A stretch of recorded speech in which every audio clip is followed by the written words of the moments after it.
Vamos a repasar este tema que se llama ¿qué tienes en tu mano? Quizá, casi creo que sí, ustedes han escuchado algunos temas. Este texto de Éxodo 4:2, en realidad ha sido la base para muchos temas, para muchos sermones, para muchas reflexiones. En esta ocasión vamos a ver algo también en relación a este texto, Éxodo 4:2. Vamos a ver por ahí de nuevo lo que dice todo el texto.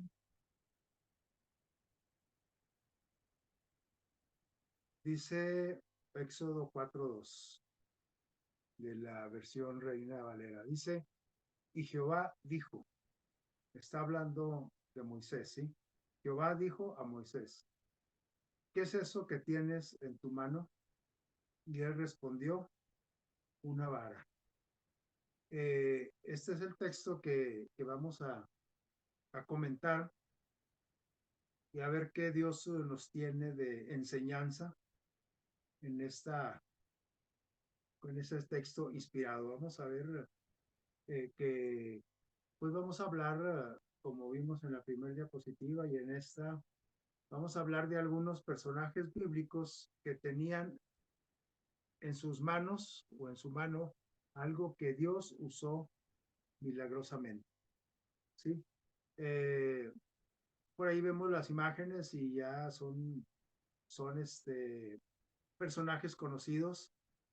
Eh, Dice, eran cosas comunes lo que llegaron a tener en su mano estos personajes, cosas comunes usadas para la vida diaria y poniéndolas a disposición de Dios, de nuestro Dios, pues llegaron a ser un instrumento para la obra de Dios, algo para el crecimiento y de crecimiento del el conocimiento de Dios y también para beneficio de las naciones, de todo el mundo, ¿no?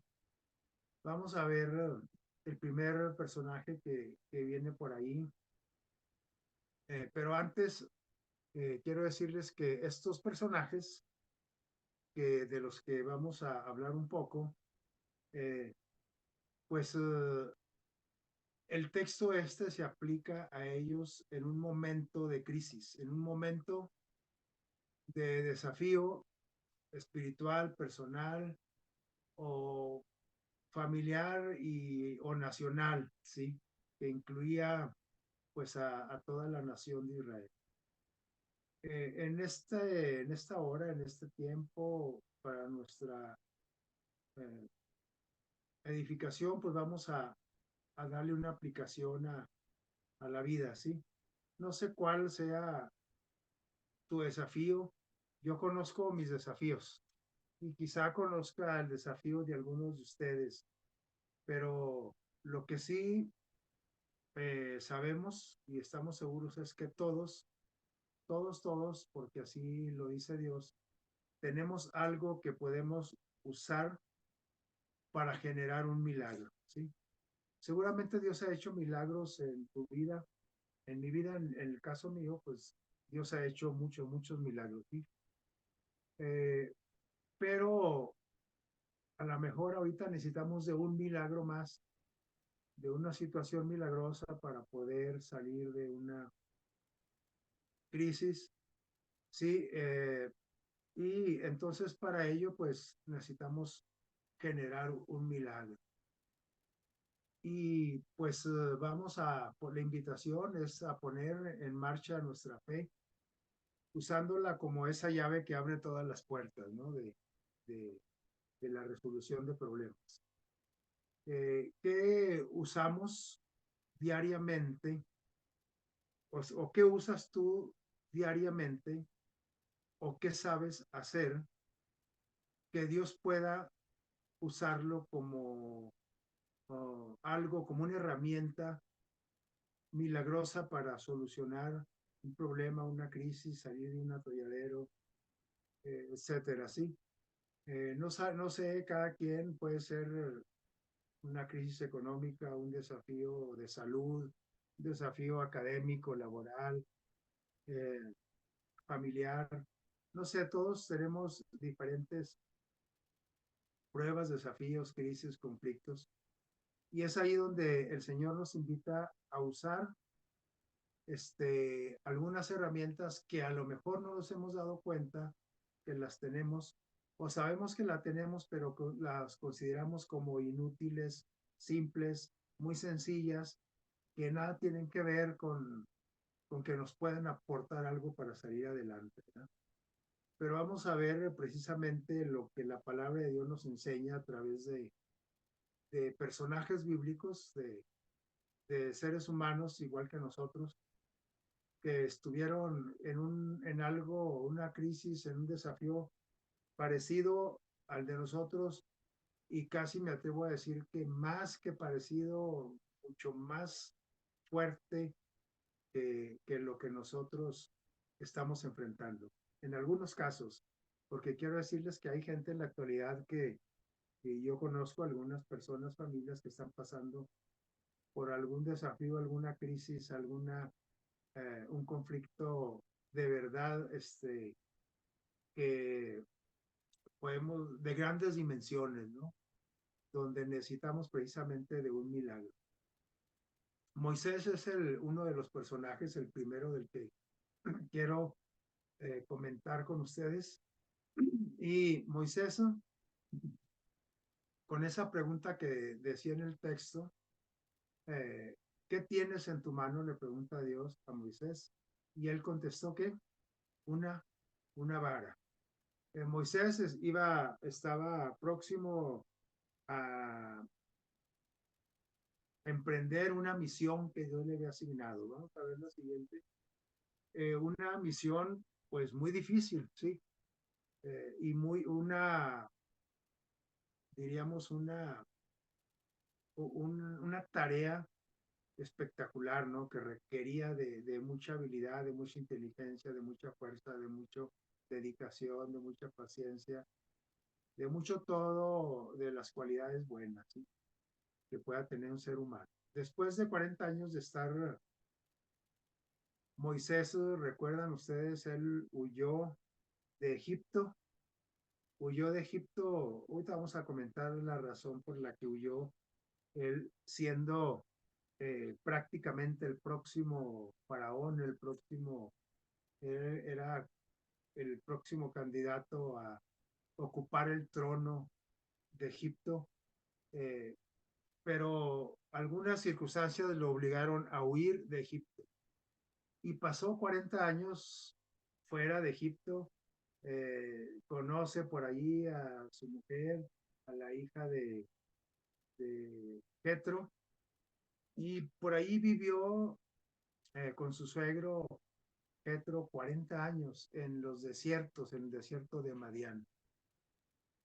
Dios, eh, aproximadamente alrededor de esos 40 años, cuando se hayan cumplido, se le presenta por allí en una zarza, es decir, en un árbol, un árbol eh, llamado zarza, que estaba ardiendo, quemándose, pero no se quemaba. Y eso era algo para llamar la atención, era algo milagroso, porque un árbol que está quemando, pues tarde o temprano acaba en ceniza y se acaba, ¿no?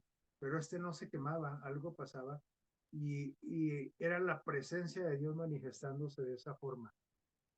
Y Dios se le presentó para darle esa misión que mencionaba yo ahorita, y la misión era nada más que liberar al pueblo de Israel de la esclavitud de los egipcios. Sí, recuerdan, Israel llegó en los tiempos de José, de Jacob, llegó a Egipto, se estableció ahí cuando José era gobernador de Egipto y les dieron tierras ahí a los israelitas, eh, les concedieron tierras y cultivables y todo donde también pastaran su ganado. Pero un día creció tanto la nación que entonces los israelitas eran muy prolíferos y los egipcios pues decidieron ya no más tenerlos como huéspedes, sino que los convirtieron en esclavos. Y pasaron 400 años, alrededor de 400 años, desde que llegaron ahí, en los tiempos de José y Jacob, hasta los tiempos de Moisés. Y el Señor había decidido liberar a su pueblo, esclavo, de la esclavitud de los egipcios, y elige a Moisés, ¿sí? Moisés había cambiado mucho en esos 40 años, ¿sí? Antes, aquí voy a presentar la razón por la que huyó de Egipto. Antes, él supo que un día el Señor iba a liberar a su pueblo, y entonces él voluntariamente se ofreció como libertador. Por ahí esto lo menciona ahí el libro de los Hechos en el capítulo 7. Y él mata a un egipcio, ¿verdad? Que está maltratando a un israelita, a su gente. Y es descubierto, y cuando es descubierto, él decide huir por las represalias de los egipcios, ¿verdad? De Faraón. Y entonces, pues dejó, pero se atrevió a intervenir por su pueblo. Entonces él llegó a pensar, dice por ahí la pluma inspirada, que él era el elegido para liberar a su pueblo Israel. Y dijo, pues de una vez hay que empezar. Pero pues no era ni el momento, ni Moisés estaba preparado, ni tampoco el pueblo de Israel estaba preparado para ser libre. Moisés todavía no, tenía que pasar 40 años en la escuela del desierto para prepararse como un verdadero líder de Dios y sacar al pueblo de Israel. Esos 40 años en Madián le enseñaron que humildad, y lo enseñaron a no confiar en sí mismo, ¿sí? Sino en Dios. Ese príncipe adoptivo porque era israelita, en la casa real de Egipto se había convertido en un pastor en esos 40 años. Un trabajo eh, que era clásico con los israelitas, pero un trabajo despreciado para los egipcios. Era un trabajo mm, este, bajo, ¿sí? Denigrante para los egipcios. Y entonces él aprendió a sentirse inseguro de sí mismo para enfrentar cosas difíciles. Y entonces por eso es que cuando Dios le propone, tú vas a ir y libertar, vamos a ver la siguiente, a libertar a mi pueblo, él se consideraba como inseguro de sí mismo para enfrentar a un rey, al rey del país más poderoso de ese entonces. Vamos a ver la siguiente. Se sentía inseguro de sí mismo, ¿no? Entonces, él había aprendido a no confiar en sí mismo.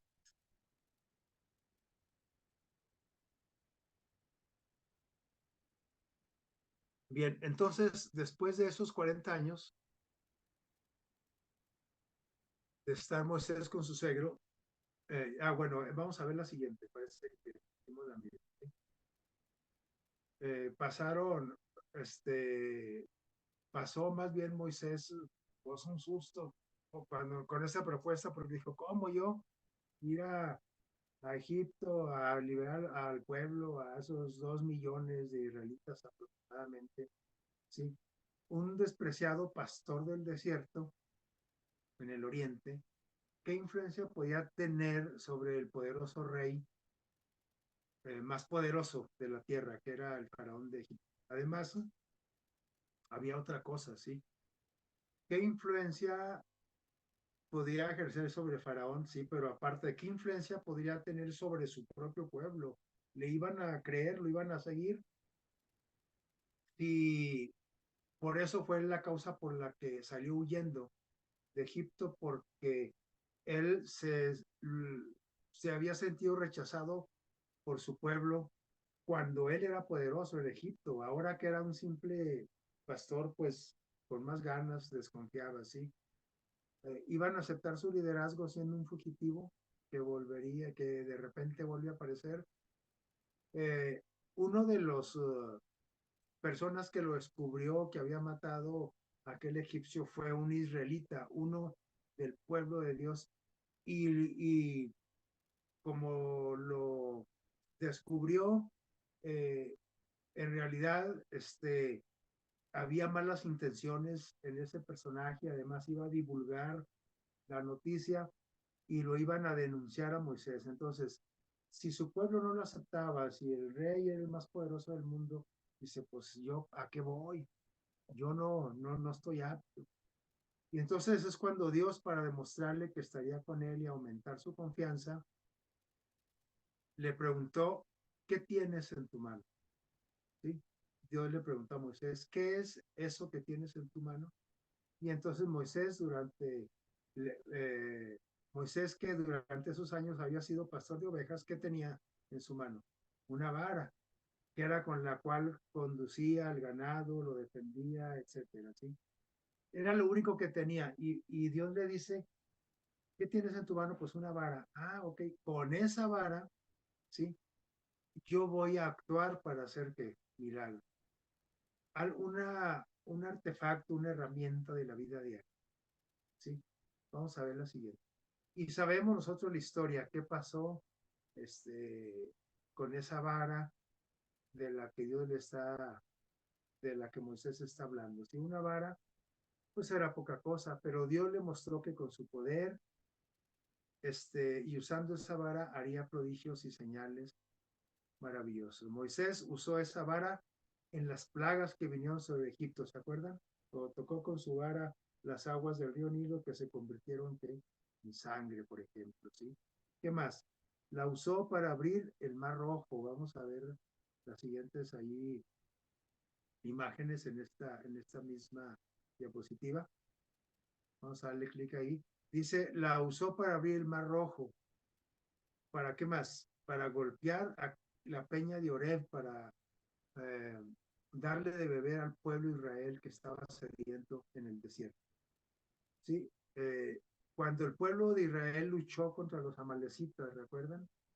Él sostuvo su vara y por ahí dos personajes famosos bíblicos sostenían sus manos.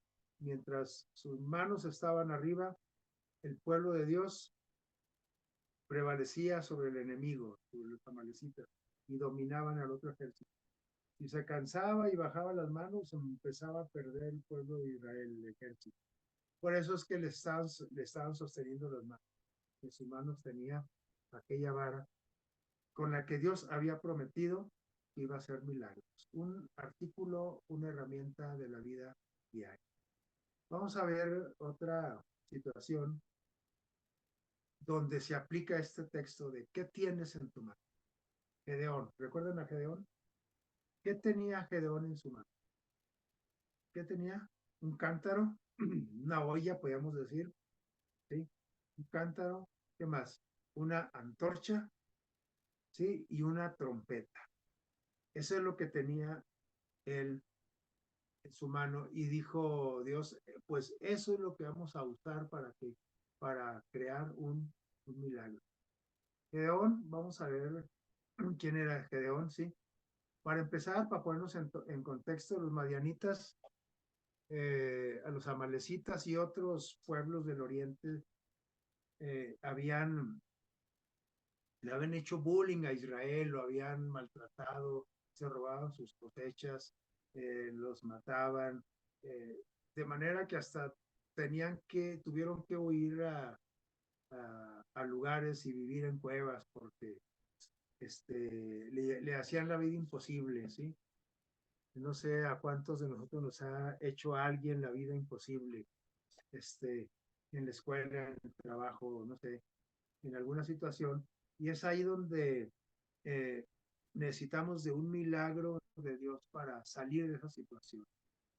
Y es ahí cuando el Señor nos pregunta, ¿qué tienes en tu mano? Entonces, necesito saber qué tengo en mi mano y necesito, a lo mejor tengo en mi mano la herramienta necesaria para solucionar la situación, pero que esa herramienta sea manejada lógicamente por Dios, porque la lógica dice que como es una herramienta tan sencilla la que yo puedo tener, pues no va a pasar nada desde el punto de vista humano, ¿sí? Entonces, esos pueblos dice que estaban acampando en el valle de Jezreel.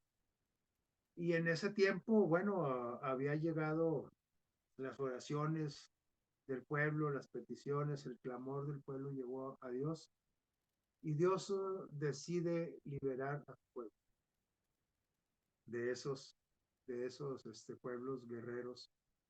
Y entonces dice que el Espíritu de Dios vino sobre quién, sobre Gedeón. Y bueno, vamos a resumir aquí la historia, cómo fue que se hizo. Hubo muchos voluntarios y hubo mucha gente que quiso pelear cuando Gedeón convoca, pero al último Dios decide que nada más se queden 300. Y con 300, ¿qué puedes hacer? Contra un ejército de 300 en tu mano, en tus manos, contra miles, ¿sí? De soldados y expertos en la guerra. Entonces, Dios decide que con 300 hombres divididos en 3 compañías, le traza, le da el plan de ataque a Gedeón. Mira, esos 300, con esos tenemos. ¿A poco? Sí, con eso. Divídelos en 3, es decir, 100, 100 y 100. Cada hombre con una trompeta y una antorcha escondida en un cántaro, ¿sí? De barro. Dice, los hombres se distribuyeron para llegar al campamento de los madianitas y amalecitas por diferentes direcciones. En otras palabras, rodearon el campamento esos 300, ¿sí? Y una noche, al toque del cuerno de guerra de Gedeón, las 3 compañías al mismo tiempo, alrededor de aquel campamento, en la oscuridad, tocaron, cada uno traía una trompeta, recuerden. Tocan la trompeta al mismo tiempo todos, luego enseguida rompen rompen el cántaro y sacan que al romper el cántaro también produjo un ruido estruendoso porque pues eran 300 cántaros que se quebraban a la vez. Y entonces sacaron que a relucir las antorchas encendidas y corrieron gritando. Se precipitaron contra el enemigo lanzando un terrible grito de guerra. La espada de Jehová y de Gedeón, decían. Y entonces los ejércitos enemigos estaban como dormidos. Perdón. Entonces, ¿qué pasa cuando tú estás dormido y escuchas eso? Un ruido que no sabes qué es, un sonido de trompeta eh, significando que los estaban atacando y ven antorchas alrededor de todo tu campamento y estás dormido. Cuando despiertas, que si a veces cuando despertamos de pronto no sabemos ni dónde estamos y está todos cayéndonos. Se levantaron asustados, dice el relato bíblico, dice por la forma de despertarte y lo que ven antorchas por todos lados encendidas. Dice, en toda dirección se oía el sonido de las trompetas y los gritos de los asaltantes, creyéndose a la merced de una fuerza eh, descomunal, sí, de una fuerza de un ejército muy grande. Sí, los madianitas se fueron, perdón, sí, salieron, fueron presas de pánico primeramente porque no sabían qué estaba ocurriendo y entonces empezaron a dar frenéticos, dice, gritos de alarma y huían para salvar su vida porque no sabían qué estaba pasando en medio de la oscuridad. Seguramente ni luna había, ¿no? Y entonces tomando a sus propios compañeros como enemigos, se mataban unos a otros. Dice por ahí el libro de Patriarcas y Profetas, lo narra de esta forma, libro inspirado. Y se mataron entre sí, salían corriendo porque no sabían entre la oscuridad con quién estaba próximo. Cuando tocaban a algún cuerpo, pues no sabían si era de ellos o era de los enemigos. Total, que así terminaron los amalecitas, esos otros países de Oriente y los madianitas. ¿Cómo fue que Dios hizo ese milagro? El cántaro, las antorchas no tenían nada de especial. Era la fe, la obediencia, sí, y la seguridad de Gedeón y de aquellos 300 de que Dios estaba con ellos, ¿sí? Al tocar las trompetas, sí, y al hacer todo eso estrategia que se había hecho, dice que el poder de Dios se usó, fue el que sorprendió y desconcertó a sus enemigos. ¿Sí? El sistema más completo de los hombres que hayan concebido jamás dice: si está dispuesto, si está privado del poder de Dios, ninguna empresa, ningún plan, hablando ya sea de guerra, etcétera, tiene tiene éxito, ¿sí? Sin el poder y la seguridad de Dios, se va al fracaso. Pero dice aquí, mientras que tendrán éxito todos los métodos, aunque sean muy sencillos e incongruentes, como esta forma de atacar, ¿sí? Cuando sean ordenados por Dios y ejecutados al pie de la letra con humildad, ¿sí? Y con fe. Entonces, ese es el requisito para que lo que yo tenga en mi mano, la herramienta que yo tenga en mi mano, pueda tener éxito. ¿Cómo dice? Dice aquí que cuando yo ejecute los planes de Dios, no los míos, sino los de Dios, los ejecute, aunque sean risibles como pues un cántaro, pues ¿qué vamos a hacer con un cántaro, una antorcha? No iba ni siquiera una espada, ¿sí? Eh, es como ir a la guerra sin rifles, ¿cómo se llama? Sin pistolas, sin cañones, sin bombas, sino que ir a la guerra con, no sé, con una escoba, ¿verdad? Pues como que está ilógico. Pero estas cosas ilógicas en las manos de Dios producen milagros, ¿sí? Cuando estamos dispuestos a cooperar con Dios, cuando seguimos el plan de Dios al pie de la letra, pues, lo hacemos con humildad y con fe, con esa confianza, con esta voluntad de servir a Dios, ¿sí? Dios hoy está igualmente dispuesto que en los tiempos de Gedeón a hacer un milagro en nuestras vidas. Todo el cielo espera que pidamos sabiduría, dice Efesios 3:20, y fortaleza a Dios. Dice el texto: es poderoso Dios para hacer todas las cosas mucho más que exitosas, abundantes de lo que nosotros pedimos o entendemos. Es decir, por ejemplo, si yo estoy pasando por un problema de salud y yo pongo en las manos de Dios el problema y ejecuto los planes de Dios al pie de la letra, puedo recibir la bendición de la salud más, puedo recibir más salud de la que pedí, más salud de la que mi mente alcanzaba a entender. Llámese problema de salud, económico, laboral, familiar, escolar, de cualquier tipo de espiritual, de problema, ¿sí? Emocional. Entonces, pues Moisés tenía una vara, Gedeón tenía un cántaro, una antorcha y un qué, y una antorcha, un cántaro y una trompeta, ¿sí? Muy bien. ¿Qué podemos decir de David? Perdón, Sansón. ¿Qué tenía Sansón en su mano? Vamos a ver qué tenía Sansón en su mano. ¿Tenía qué? En esta ocasión, ¿verdad? Porque podemos hablar más cosas de Sansón, más cosas de Moisés también, pero bueno, centrándonos nada más en algo, en una herramienta que Dios usó milagrosamente. Y todo esto, fíjense bien como todas estas cosas que tenían en sus manos, esas herramientas, estos personajes, lo que se logró con eso fue un milagro, porque no tiene explicación humana, ¿sí? Por ejemplo, lo que hizo Sansón con esta quijada de qué? De un burro, de un asno. Eso era lo que tenía en su mano. ¿Qué pasó con Sansón? ¿Qué ocurrió cuando estamos hablando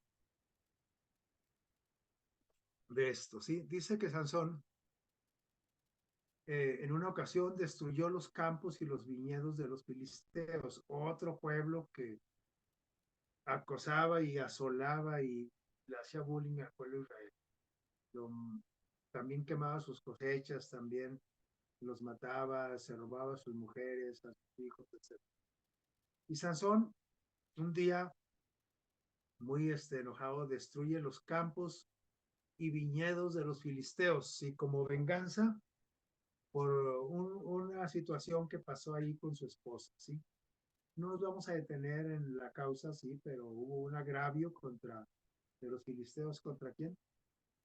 Contra Sansón, y entonces Luego que él hace esto, pues, pues sale disparado, ¿verdad? Les destruyó sus campos, ándale, para que vean qué se siente no tener maíz, no tener trigo, no tener grano. Les destruyó sus viñedos también, ¿sí?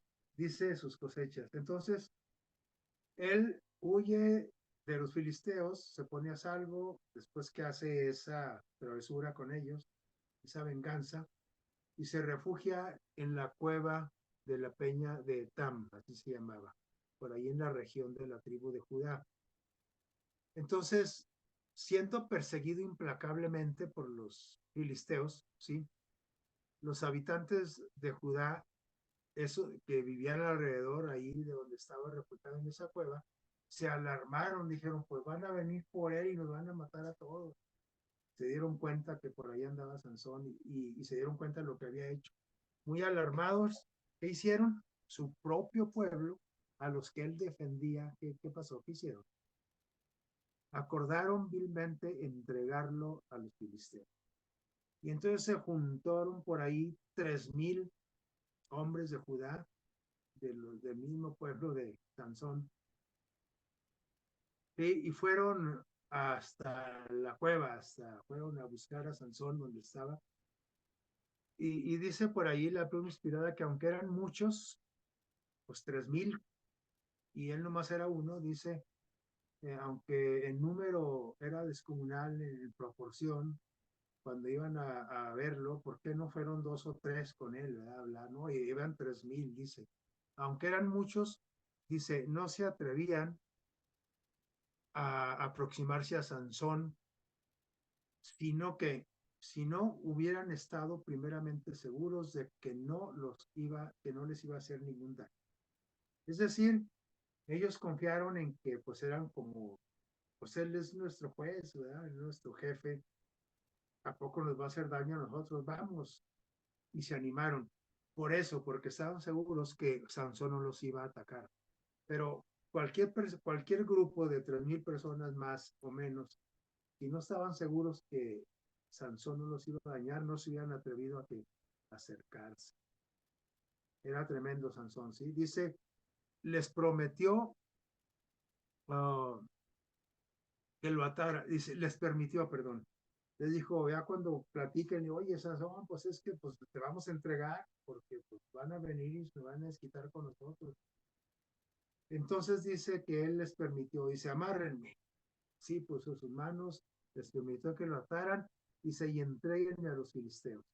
Pero primero, déjenles digo, quiero que me prometan, les exigió, prométanme que no me van a atacar, porque si me atacan, me voy a ver obligado a qué, a destruirlos. ¿A quién? A ellos, a su propio pueblo, a esos que lo estaban amarrando, ¿sí?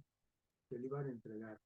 Dice, si ustedes me atacan, yo los destruyo. Y entonces, ok, prometieron, está bien, nomás te vamos a entregar con ellos. Adelante, pues. Entonces, dice que lo ataron con 2 sogas nuevas, ¿sí? ¿Sí? Y fue conducido al campamento de sus enemigos, los cuales mostraron gran que contentamiento, regocijo, fiesta, tenían fiesta los filisteos porque les estaban entregando a quien, a Sansón, ¿sí? Entonces, pero mientras sus gritos despertaban, dice, los ecos de las colinas de gozo porque tenían a Sansón como prisionero, que dice, el Espíritu de Dios vino sobre Sansón. Así como cuando dijo hace rato el texto, y el Espíritu de Jehová fue sobre quién, sobre Gedeón. Ahora el Espíritu de Dios mueve a quién, a Sansón. Dice, y entonces, ¿qué hizo? Hizo pedazos las cuerdas fuertes y nuevas, como si fueran dice aquí, uh, unas hebritas de lino, ¿sí? Que se queman en el fuego, las trozó, pero los lazos, las sogas fuertes, ¿no? Dice que las hizo añicos. Dice, entonces, luego tomó lo primero que encontró con su mano. ¿Qué fue? Una quijada de asno. un burrito que se había muerto por ahí en el campo, no quién sabe en qué año, y ahí estaba esa quijada, ¿sí? Y la tomó y dice, y fue, esa quijada dice, fue más eficaz que una espada, dice, o una lanza. ¿Y qué hizo? Hirió, mató a los filisteos y los que quedaron vivos salieron huyendo aterrorizados, dice, dejando ¿cuántos muertos en el campo? 1000 muertos. Es decir, con una quijada de burro, que no era un arma común, en realidad no era ningún arma, pero era lo que tenía en su mano, era lo único que tenía en su mano. ¿Y Dios qué? Lo usó, porque el Espíritu de Jehová fue con Sansón. Y con esa quijada agarró y a tirar trancazos a diestra y siniestra, por arriba, por abajo. Y el ejército, pues quedaron 1000 muertos y quién sé cuántos miles salieron huyendo. Entonces, algo extraordinario, un milagro, algo milagroso, porque ningún ser humano, una quijada de burro, se puede enfrentar a un ejército de unos 2, 3, 4 mil hombres. ¿Sí? Y dejó en el campo muertos a 1000. ¿Qué tienes en tu mano? Dijo Sansón. ¿Una qué? Una quijada. Eso es una vara de Moisés, una quijada de burro de Sansón. ¿Qué más? Un cántaro, una trompeta y una antorcha Gedeón. Y vamos a ver qué tenía en su mano David. Esta es una historia que, igual que la de Sansón, muchos de nosotros la aprendimos de niños. David, ¿qué dice David que tiene en su mano? ¿Una qué? Una onda, ¿sí? Vamos a ver qué dice la palabra de Dios acerca de este asunto, ¿sí?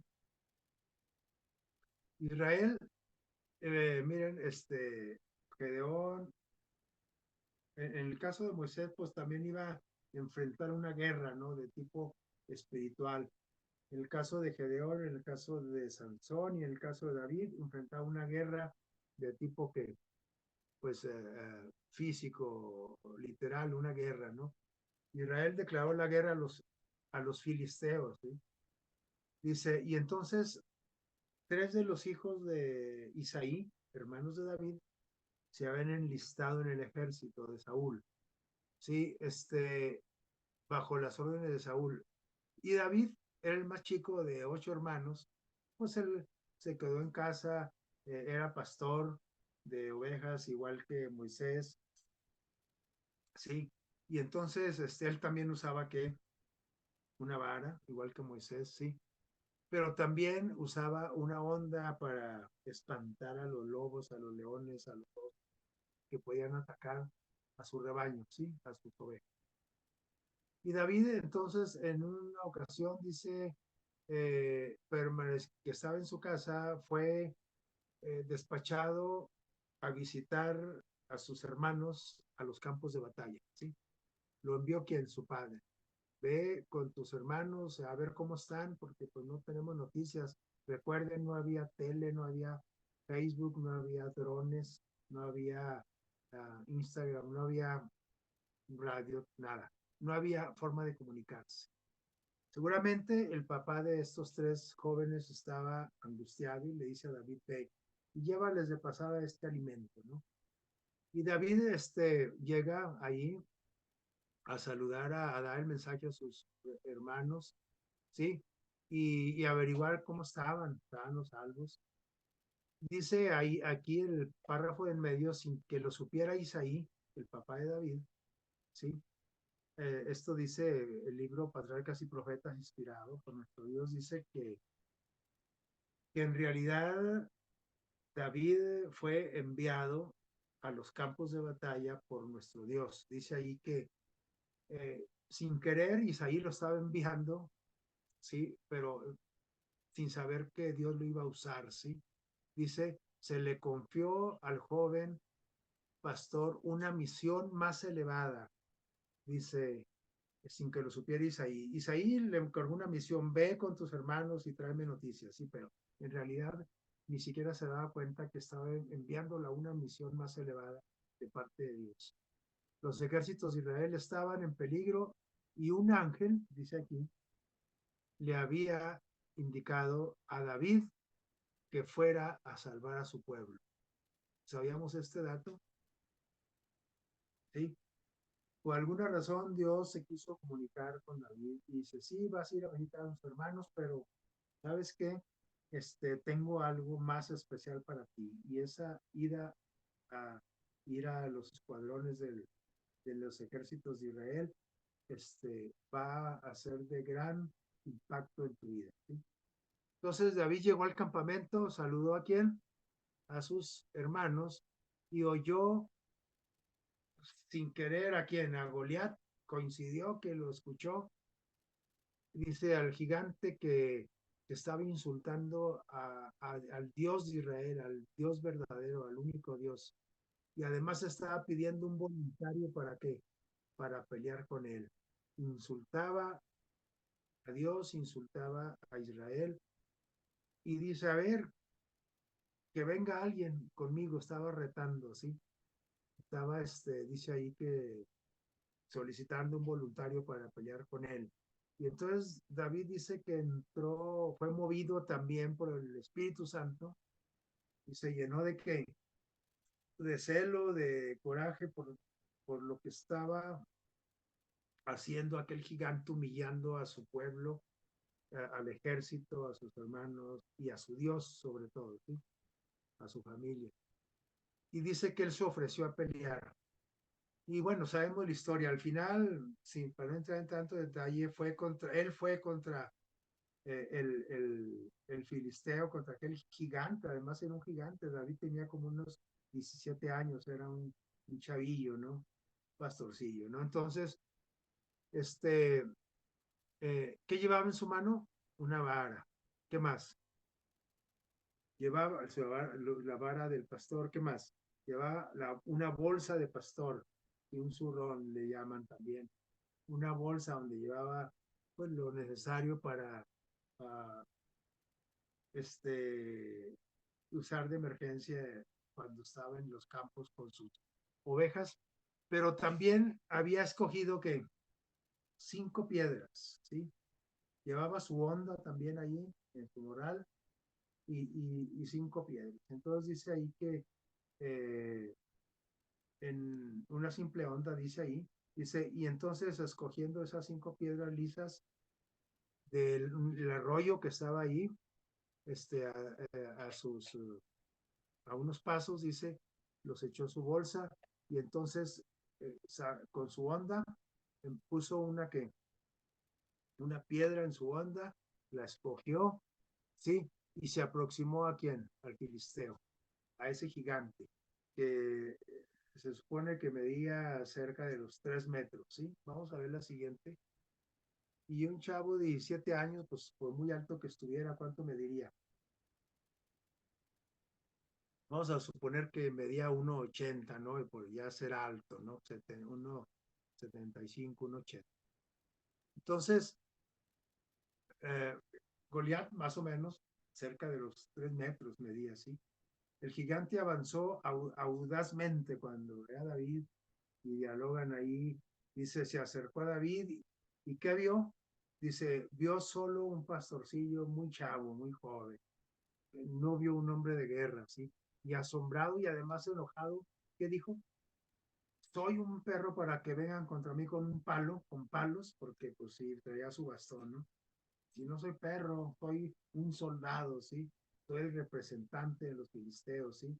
Dice, insultó a David con las maldiciones más terribles en nombre, en nombre de sus dioses paganos, ¿sí? Y además gritó burlándose y le dice, ven hacia mí burlándose y te voy a dar tu carne a las aves del cielo, a los opilotes, ¿sí? Y a las bestias del campo para que se lo coman. Te voy a matar y te van a comer.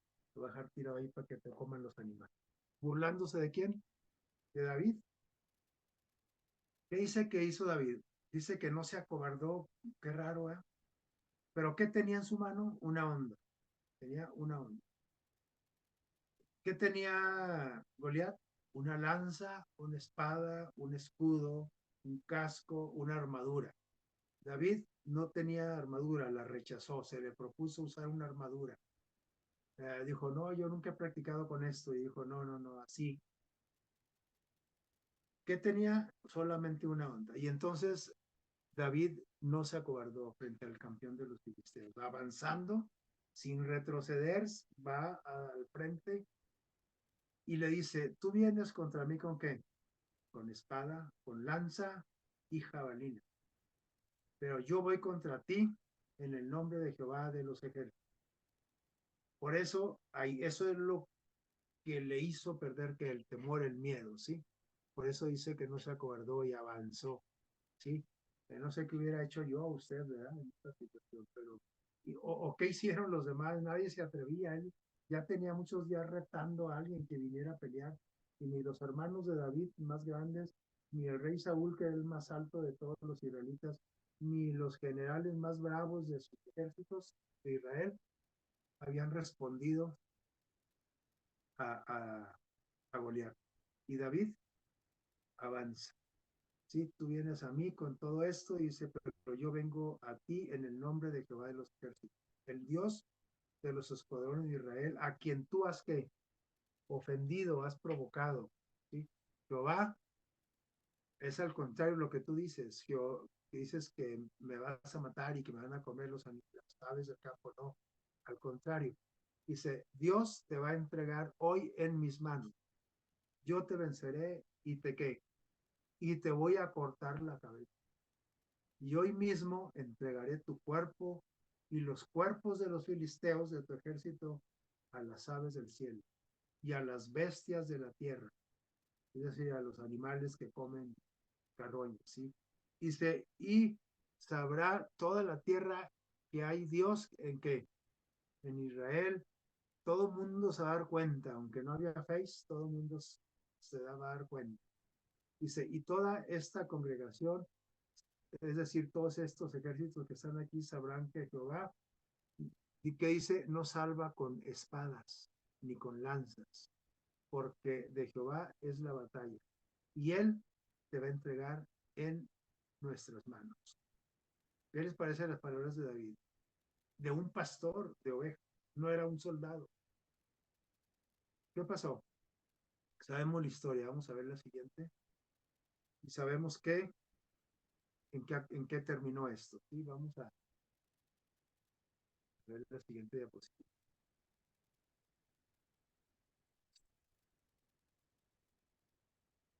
Miren lo que pasó. Dice que había eh, un tono de mucha confianza. Dice, Isaías lo escribe con un bello semblante. Dice, el discurso pronunciado con voz clara y musical resonó en los aires y lo oyeron los miles que estaban convocados a la guerra. ¿Sí? Un tono de intrepidez en su voz, con todas esas palabras que acabo de repetir. Dice, y además se le veía una mirada de triunfo. Iba con una fe, él estaba seguro que iba a ganar. Y un gozo en su semblante. Entonces dice que todo el mundo oyó lo que gritó David. Dice, y también los filisteos, porque dice que todos los que fueron convocados a la guerra, tanto de un ejército como otro, lo oyeron. Y se quedó para la historia, para nuestro tiempo. ¿Sí? La ira de Goliat llegó al extremo cuando dijo eso David. Dijo, no, este chavo ya se pasó. ¿Sí? Curiosamente empujó hacia atrás el yelmo, el casco. ¿Se acuerdan que sábado pasado hablábamos del yelmo de salvación, de la armadura de Dios? El yelmo es el casco, lo que protege la parte más importante del cuerpo cuando uno se enfrenta en una batalla. ¿Sí? Le dio para atrás a qué? Al casco, se lo quitó. Dice, y se lo empujó más bien para atrás, nada más dice la parte que protegía la frente. Y entonces dice que corrió para atacar a David. ¿Y David qué dice? Deprisa, apurándose, corrió a la línea de batalla, no se hizo para atrás, avanzó. El Goliat se le viene encima y él también se va al frente. ¿Sí?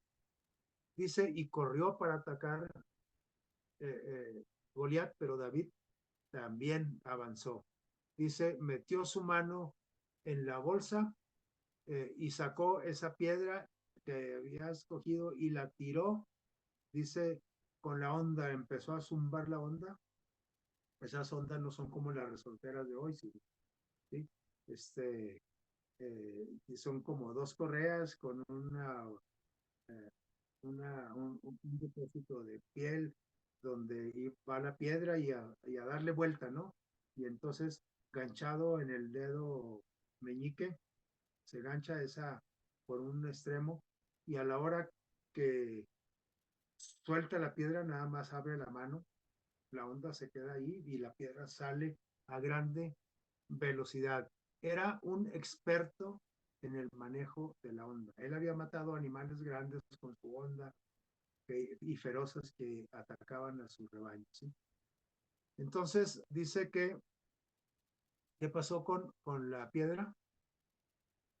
La piedra se le clavó en la frente y cayó a tierra sobre su rostro. Pero ¿cómo cayó?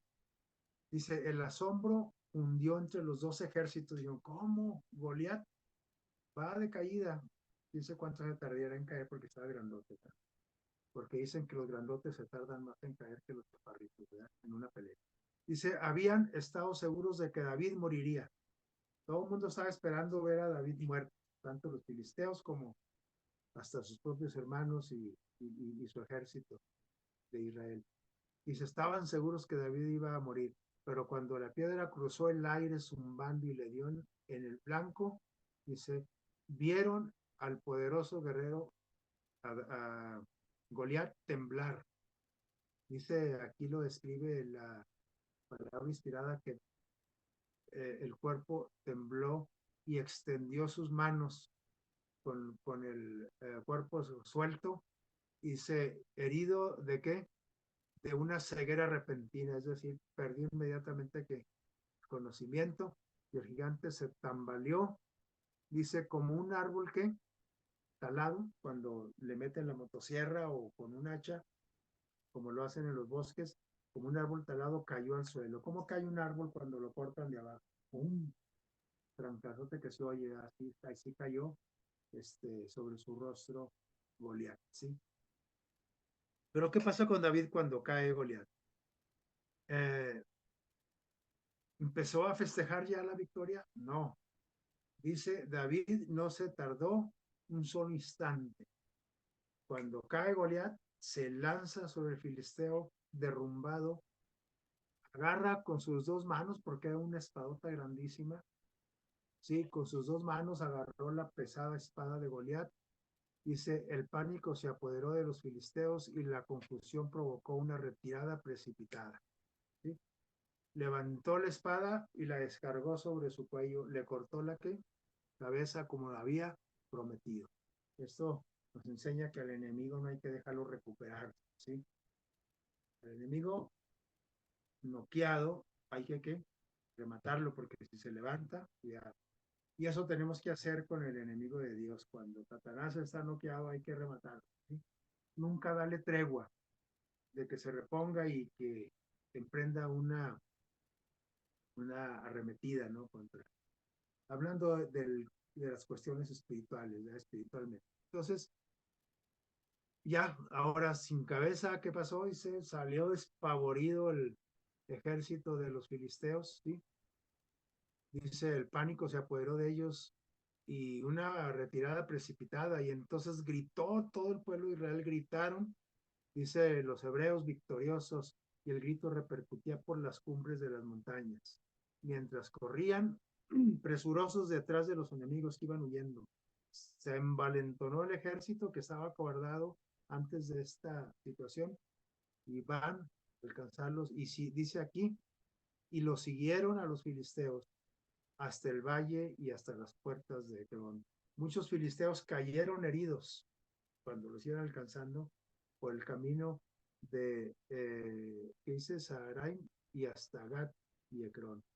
Y regresaron los hijos de Israel de perseguir a los filisteos, y entonces, como ahí estaba el campamento, lo dejaron solito y se lo saquearon y tomaron el botín. Y la batalla ganada. ¿Qué tenía en su mano David? contra un grande soldado, una onda. ¿Qué podía hacer una onda contra Goliat? Contra una batalla, una, un tiro certero con una piedra y una onda que tenía David en su mano, acabó con una grande batalla, ¿verdad? Y terminó en una grande victoria. Vamos a ver la siguiente. Por último, vamos a ver qué tenía en su mano un niño. Aquí no es una guerra, ¿sí? Una guerra espiritual con iba a enfrentar quién, que enfrentó más bien Moisés, una guerra física real de Gedeón, otra de quién, de Sansón y otra de David. Esta no es una guerra, pero nos deja una grande enseñanza de lo que es el amor, el poder y la manifestación de Dios en una necesidad en nuestras vidas, ¿sí? En esa ocasión, dice aquí, durante todo el día la gente se había juntado en derredor de quién, de Jesús. Recuerden que Jesús predicaba, sanaba eh, y la gente se amontonaba para conocerlo y para pedirle y para escucharlo, ¿sí? Al grande maestro, ¿sí? Dice, se habían juntado en derredor de Jesús y sus discípulos, dice, de Jesús y sus discípulos, y mientras él enseñaba allá a la orilla del mar, dice, había empezado temprano aquella reunión, ¿sí?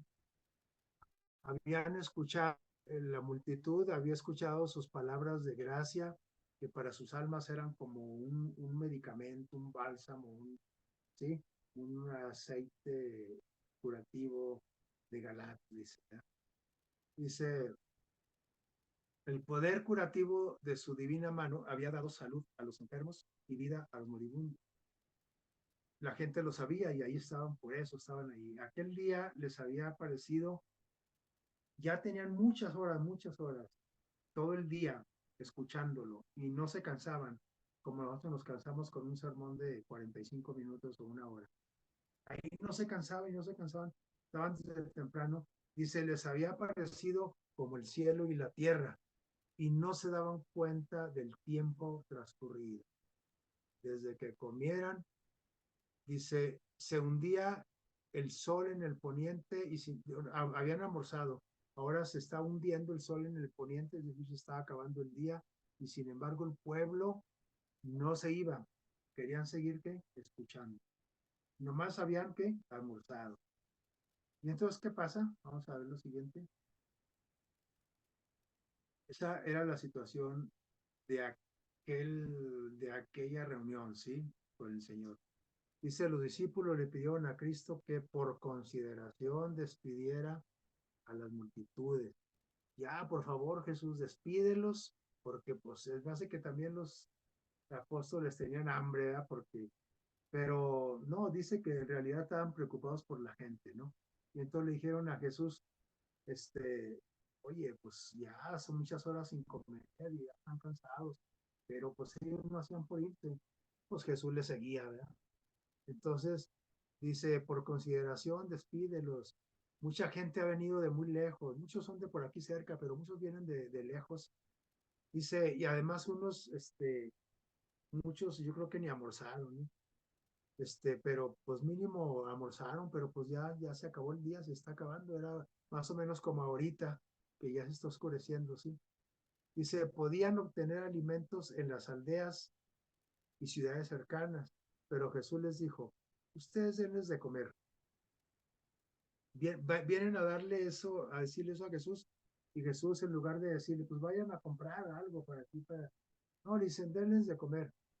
Pero luego dice que Felipe intervino ahí y le preguntó, pero ¿dónde vamos a comprar? Pues les vamos a dar de comer y ¿a dónde vamos, verdad? No había Oxxos o Círculo K ahí cerquita, ¿no? Entonces, había que ir lejos y traer alimento y además, pues, ¿cuánto nos va a costar? ¿De dónde agarramos tanta lana? ¿Dónde compraremos para que coman todos estos? Felipe echó una mirada sobre la multitud, y dice aquí el relato inspirado, Dice, y pensó para sus adentros, qué imposible sería alimentar. Respondió que 200 denarios de pan no bastarían para que cada uno de ellos comiese un poco, no a llenar, un poco. Entonces, esa era la situación. Entonces, por eso dice, ya mejor despídelos, porque pues de que coman, pues cuando, no, eso no va a ser posible. Vamos a ver la siguiente. Y aquí es donde ocurre el milagro. ¿Sí? Dice aquí, preguntó Jesús, ¿cuánto alimento hay disponible entre la gente? A ver, ¿quién trae ahí unas papitas, un gansito, un refresco? ¿Qué traen por ahí, verdad? Un lonche, ¿verdad? Dice, no, dice, nadie trae, dice, nada más, ya investigaron, dice, nada más hay un muchacho que está aquí, dijo Andrés. Dice, él tiene 5 panes de cebada. ¿Y dos qué? 2 pececillos. Y dice pececillo, no dice pecesotes. Yo creo que quedan dos, no sé, 2 carpitas o no sé qué sería, no eran pescados de esos como los que has comido por allá en un restaurante de Mazatlán, no sé, pero dice 2 pececillos, 5 panes. Dice, dice, más que, pero ¿qué es esto? Dice, más, ¿qué es esto entre tantos? ¿Cuántos eran? Eran como 20,000 personas, porque eran 5,000 adultos, hombres, más muchos de ellos casados, más muchos de ellos con hijos. Se tiene un aproximado que eran como 20,000 gentes. Sí, entonces, pues, ¿qué es eso para tanta gente? Luego dice, dispuso Jesús que los discípulos hicieran sentar a la gente. A ver, cálmenlos, siéntenlos. Dice que se pongan sentaditos ahí sobre el zacate, dice, y hecho esto, cuando ya se pusieron, se sentaron todos, los organizaron, dice, tomó aquel alimento y alzó las manos al cielo Jesús. Tomó los 5 panes y los 2 pescados, alzó las manos a Dios para pedir la bendición, a orar, sí, por ese alimento. Dice, y bendijo y lo partió, y entonces empezó a partir el pan y echar dice que se llenaron cuantos, dice, y los discípulos de la gente, dice, perdón, dice, y partió y dio los panes a los discípulos, y los discípulos a las gentes, y comieron todos, pero no comieron poco, ¿qué dice? Se hartaron, o sea, quedaron triponcitos todos. Dice, y alzaron lo que les sobró todavía, pan y pescado, y dice, bueno, sobró pan, dice, de los pedazos de pan, y se llenaron cuántas, 12 canastas llenas de sobra. Entonces había lonche para llevar cuando se acababa la reunión. Eso se hizo con lo que había a la mano. ¿Qué tenía en su mano ese niño? 5 panes, ¿dos qué? 2 pescados. Dijo, es suficiente, dijo Jesús. Eso es suficiente para salir de una crisis, para salir de un problema, para salir de un aprieto. La alimentación de esos 5,000 hombres, ¿sí? Pero ya dijimos que eran como 20,000 con esposas y hijos. Es una lección práctica para qué? Para nosotros, el que con 5 panes y 2 pescaditos alimentó a toda esta multitud. Dice 5,000 hombres más las mujeres y los niños. Puede hacer grandes cosas para su pueblo también hoy. Ese es un ejemplo de lo que puede hacer Dios con nosotros. Cuando nos quejamos, es que no hay para comer, es que no hay dinero para esto, es que no tengo la suficiente salud, es que tengo este problema familiar, es que con lo que hay a la mano, Dios puede hacer un milagro. No necesitamos grandes maquinarias para realizar algo grande. Una herramienta pequeña. Vamos a ver la siguiente, vamos ya terminando, concluyendo. Este cuadro que está aquí solamente es para que veamos algunos ejemplos en los cuales aquí está Moisés, aquí está David, aquí está Gedeón, aquí está ese niño y aquí está, aquí nos vimos a Sansón. Pero ahí está también Noé. ¿Cuál era su herramienta? Herramientas de carpintero para predicar la salvación, construir un arca. Ese fue el milagro. Moisés, una vara, ya lo vimos. Rahab, ¿cuál era lo que tiene en sus manos? Un cordón grana o rojo, ¿sí? Eso fue usado para salvarse ella y su familia. Gedeón, ya vimos, Sansón también, David también, una onda.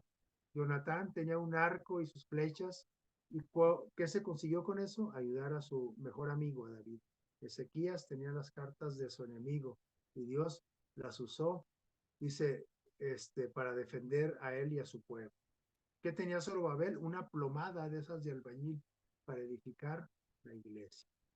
Ese fue el milagro. ¿Qué tenía Esdras? El libro de la ley, ¿sí? El Pentateuco, las enseñanzas de Dios para enseñar y explicar la Biblia. ¿Qué tenía el niño? Ya vimos.